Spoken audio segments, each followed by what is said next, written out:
تم جہانگیر ہو؟ Golden pharmacy والے؟ دراز قامت شخص نے جہانگیر کی بات سنی انسنی کر کے نیچی مگر درست آواز میں سوال کیا۔ ہاں، ہم دونوں مسٹر اور مسز جہانگیر ہیں۔ اس بار اس نے جان بوجھ کر بے تکا سچ جواب دیا تھا۔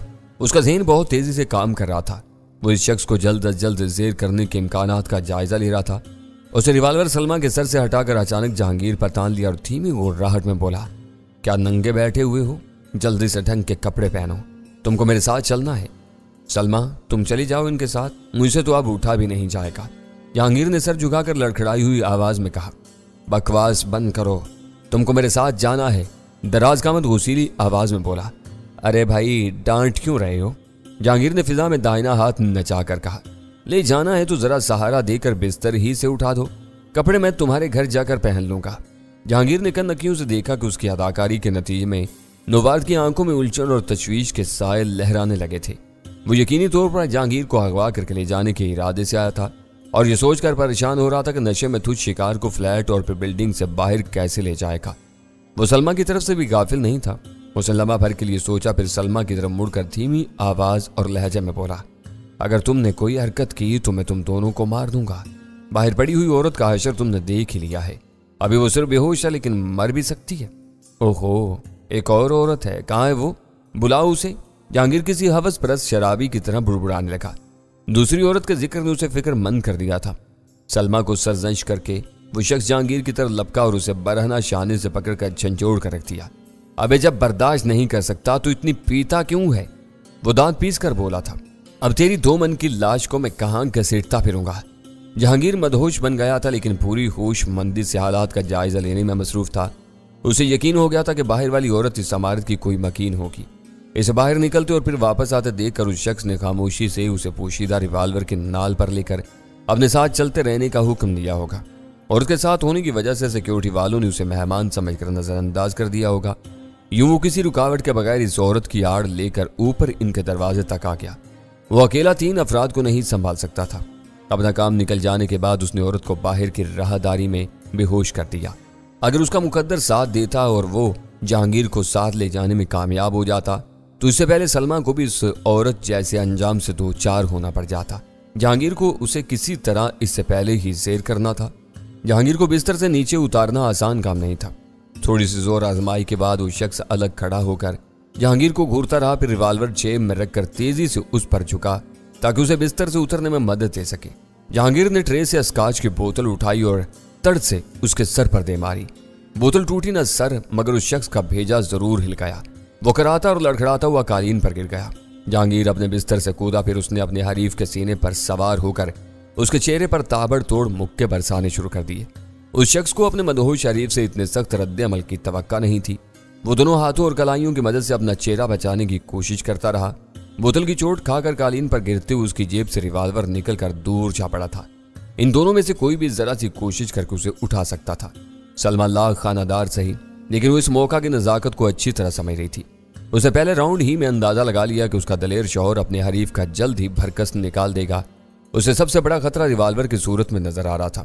وہ تیزی سے بڑھی اور اس نے بہت احتیاط سے اپنی چٹکی میں دبا کر ریوالور اٹھایا اور مسیری پر دور رکھ دیا۔ وہ سب بہت تیزی سے ہوا تھا۔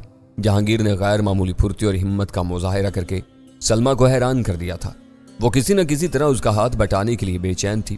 سلمہ نے ایک لمحے کے لیے ان دونوں کا جائزہ لیا اور پھر قالین پر گرے ہوئے نوار کی دونوں ٹانگوں کے درمیان مقام کا نشانہ لے کر پوری قوت سے اپنی لات گھما دی۔ اسے یقین تھا کہ اس نازک مقام پر آنے والی ضرب اسے ایک لمحے میں نڈھال کر دے گی اور جہانگیر کو زیادہ مشقت سے نجات مل جائے گی۔ وہ دونوں ساکت نہیں تھے۔ مغلوب حریف اچھل کود کر کے جہانگیر کو اپنے اوپر سے گرانے کے لیے کوشاں تھا۔ اس اچھل کود کی وجہ سے سلمہ کا نشانہ خطا ہو گیا اور اس کی لات خاصی زور سے جہانگیر کی پشت پر پڑی۔ وہ غرا کر رہ گیا۔ سلمہ سہم گئی۔ اپنی یہ کوشش کا انجام دیکھ لینے کے بعد اس کا امدادی جذبہ صابن کے جھاگ کی طرح بیٹھ گیا تھا۔ وہ الگ کھڑی وہ مقابلہ دیکھتی رہی۔ جہانگیر اپنے زمانے کا بہترین لڑاکا تھا۔ وقت کی گردشوں نے اسے کاہل ضرور بنا دیا تھا، لیکن اس کے ذہن میں دست بدست لڑائی کے سارے آزمودہ گر نقش تھے۔ اسے ذرا سی دیر میں اپنے مقابل کا پورا چہرہ ادھیڑ کر رکھ دیا۔ جو ہی وہ ذرا نڈھال ہوا اور اس کے ہاتھ پیر ڈھیلے پڑے، جہانگیر نے اس کی بائیں کن پٹی کے ایک خاص مقام پر فیصلہ کن مکہ رسید کیا۔ وہ چراغ سحری کی آخری لو کی طرح بھڑک کر زور سے اچھلا اور پھر ہاتھ پیر ڈال کر بے حس و حرکت ہو گیا۔ اس کی بے ہوشی کا یقین ہوتے ہی جہانگیر فاتحانہ انداز میں اس کے سینے سے اتر آیا۔ یہ کیا حرکت تھی؟ تم نے میری کمر پر لات کیوں ماری تھی؟ جہانگیر نے سلمیٰ کو گھورتے ہوئے پھاڑ کھانے والے انداز میں پوچھا۔ میں نے اس کا نشانہ لیا تھا، عین وقت پر اس نے اپنے کولے نیچے ٹکا دی اور میری لات تمہاری کمر پر پڑ گئی۔ سلمیٰ نے ہکلاتے ہوئے اپنی غلطی کی وضاحت کی۔ اس وقت اسے خوف آ رہا تھا کہ کہیں جہانگیر غصے میں اسے بھی گرا کر مارنا شروع نہ کرتے۔ یہ تمہارے بس کی باتیں نہیں ہیں، لڑائی جھگڑے مردانہ کھیل ہوتے ہیں، اس میں عورتوں کو اکثر موج آ جاتی ہے، اس نے خفگی سے کہا۔ اگر تمہاری لات ذرا زور سے پڑی ہوتی تو میرے گردے پھٹ سکتے تھے۔ جاؤ، اب کھڑی منہ کیا دیکھ رہی ہو؟ ڈینی کو بتاؤ کہ اس کا کیا دھرا مجھے بھگتنا پڑ رہا ہے۔ دن رات گھر میں بیٹھا ہوں مگر ان سالوں نے یہاں بھی چین نہیں لینے دیا۔ یہ اکیلا نہیں ہوگا، باہر اس کے 2-4 ساتھی ضرور موجود ہوں گے۔ مغلوب حریف کے ساتھیوں کا ذکر سن کر سلمیٰ کا چہرہ دھواں ہو گیا۔ جہانگیر نے برابر کے مقابلے میں اپنے حریف کو آسانی سے مار لیا تھا، لیکن ایک وقت میں کئی مسلح حریفوں سے مقابلہ کرنا شاید اس کے لیے دشوار ہوتا۔ وہ خوفزدہ ہو کر سیدھی فون کی طرف بھاگ گئی۔ جہانگیر کھڑا اپنا سر کھجاتا رہا۔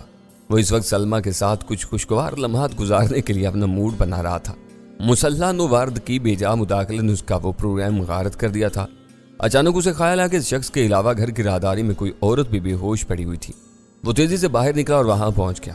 وہ پختہ عمر کی عورت تھی، گوری چٹی رنگت اور تیکھے نقوش کی وجہ سے بہت سی لڑکیوں سے زیادہ پرکشی تھی۔ سب سے بڑی بات یہ تھی کہ اس وقت دنیا و مافیا سے بے خبر بے حجابی سے نیچے بے ہوش پڑی ہوئی تھی۔ اس بیچاری کے لیے جہانگیر کے دل میں بیک وقت رحم کا جذبہ جاگ اٹھا اور اس نے وہیں اکڑوں بیٹھ کر اس کے بدن کے مختلف حصوں کو نرمی سے چھو کر اس کے خوبصورت وجود کے نسوانی نزاکتوں کی حرارت محسوس کرنی شروع کر دی۔ اس کا بدن گرم تھا اور وہ صرف بے ہوش تھی۔ جہانگیر نے سوچا کہ اسے فوری مدد سے زیادہ آرام کی ضرورت تھی۔ وہ وہیں بیٹھا اپنے انداز میں اس کی دیکھ بھال کرتا رہا۔ اس دھن میں وہ تھوڑی دیر کے لیے اپنے بے ہوش حریف کو بھی بھول چکا تھا۔ وہ اس وقت چونکا جب اس کے کانوں میں سلمیٰ کی تیز آواز آئی، تم یہ کیا کر رہے ہو؟ جہانگیر نے بوکھلا کر اس عورت کے رخسار پر سے اپنا ہاتھ ہٹا لیا اور سلمیٰ کی طرف دیکھتے ہوئے بولا، اسے ہوش میں لانے کی کوشش کر رہا تھا۔ ہوش میں لانے کی بجائے اسے یہاں سے ہٹانے کی کوشش کرو۔ کوئی آ گیا تو اسے دیکھ کر لاش ہی سمجھے گا اور پوری بلڈنگ میں نیچے سے اوپر تک شور مچائے گا۔ جہانگیر نہایت سعادت مندی کے ساتھ اس عورت کو اپنے بازو میں سمیٹ کر اٹھانے کے لیے جھکا تھا کہ سلمیٰ نے جھلا کر اسے ڈانٹ دیا، اسے چمٹے کیوں جا رہے ہو؟ الگ سے دونوں ہاتھ پکڑو، میں پیر پکڑتی ہوں۔ اسے اپنے کمرے میں پہنچا دو جہاں وہ آدمی پڑا ہوا ہے۔ لعنت ہو تم پر۔ جہانگیر نے سلمیٰ پر دانت پیسے۔ مجھے اس چڑیل سے چمٹنے کی کیا ضرورت ہے؟ چلو تھامو اس کے پیر۔ ان دونوں نے ڈنڈا ڈوری کر کے اسے اٹھایا اور لے کر اپنے کمرے کی طرف چل دیے۔ اس چکر میں جہانگیر کو سلمیٰ سے یہ پوچھنا بھی یاد نہیں رہا کہ اس کے مجھ سے فون پر کیا بات ہوئی تھی۔ سلمیٰ کا فون آیا تو اول خان ہم سے رخصت ہونے کے لیے تیار تھا۔ فون کی وجہ سے وہ چند لمحوں کے لیے رک گیا۔ اس وقت سلمیٰ بہت زیادہ گھبرائی ہوئی تھی۔ ان کے فلیٹ میں کسی مسلح شخص کے داخلے کی خبر میرے لیے ناقابل یقین تھی۔ اس عمارت کے باہر ایس ٹی ایف کے آدمیوں کی موجودگی میں کسی اجنبی کا یوں اندر گھس جانا حیرت ناک تھا۔ خدا کا شکر ہے کہ جہانگیر جیسا نکمے آدمی نے اسے زیر کر لیا۔ وہ خبر سن کر ویرا نے بے ساختہ کہا، اسے وقت ملتا تو وہ نہ جانے کیا کچھ کر گزرتا۔ کچھ بھی نہیں کرتا، میں نے بتایا۔ سلمیٰ کہہ رہی تھی کہ وہ ریوالور کے زور پر جہانگیر کو اپنے ساتھ لے جانا چاہ رہا تھا۔ یہ اس کی اغوا کی پہلی ناکام کوشش ہے۔ میں اس کے گھر جا رہا ہوں، چاہو تو تم بھی میرے ساتھ چل سکتی ہو۔ ذرا 1 منٹ صبر کرو۔ اول خان نے مجھے روکا۔ وہ اکیلا نہیں ہوگا، باہر اس کے ساتھی اس کی واپسی کا انتظار کر رہے ہوں گے۔ دیر ہونے کی صورت میں وہ بھی کسی کارروائی کا آغاز کر سکتے ہیں۔ یہاں سے ان کا گھر بہت دور ہے۔ جب تک تم وہاں پہنچو گے پانی سروں پر سے گزر چکا ہوگا۔ وہ خطرہ بہت قوی تھا۔ میں نے لمحے بھر کے لیے سوچا اور کہا، وہاں تمہارے آدمی موجود ہیں، ان سے کس طرح رابطہ ہو سکتا ہے؟ ہاں، گاڑی میں آپریٹرز موجود ہیں۔ اس نے چونک کر کہا، یہی بہتر ہوگا کہ میں اپنے ایک آدمی کو ان کے فلیٹ پر بھیج دوں۔ جب تک ہم لوگ وہاں پہنچیں گے جہانگیر اور سلمیٰ کو کوئی نہ کوئی سہارا میسر رہے گا۔ اول خان کی بات سے ظاہر ہو رہا تھا کہ اس نے اپنے گھر واپسی کا ارادہ ملتوی کر دیا تھا۔ اس کے لیے جہانگیر کی سلامتی زیادہ اہم تھی۔ وہ ہمارے ساتھ اس کے گھر جانے کا خواہاں تھا۔ وہ خبر سنتے ہی میرے ذہن میں آندیاں سی چلنی شروع ہو گئی تھیں۔ اس وقت ہمارے سامنے ٹام، نک اور سوبراج کے علاوہ کوئی اور حریف میدان میں نہیں تھا۔ ان تینوں کو مجھ تک رسائی کے لیے شدت سے کسی نہ کسی سہارے کی تلاش تھی۔ ٹام اور نک کا نام یوں خارج ہو جاتا تھا کہ میں نے ان کو چکر دیا ہوا تھا۔ وہ سمجھ رہے تھے کہ اس وقت ڈینی ایس ٹی ایف کے کرنل تاور کی نجی قید میں تھا۔ ایسی صورت میں یہ امکان نہیں رہتا تھا کہ وہ جہانگیر کا رخ کرتے یا کرائے کے کسی آدمی کو اس کے اغوا پر مامور کرتے۔ صرف سوبراج ایسا آدمی رہ جاتا تھا جسے ویرا کے ہاتھ سے نکل جانے کے بعد کسی متبادل کی تلاش تھی۔ جہانگیر کو پکڑ کر وہ ایک بار پھر میرے برابر کی سطح پر آ کر مجھے بلیک میل کر سکتا تھا۔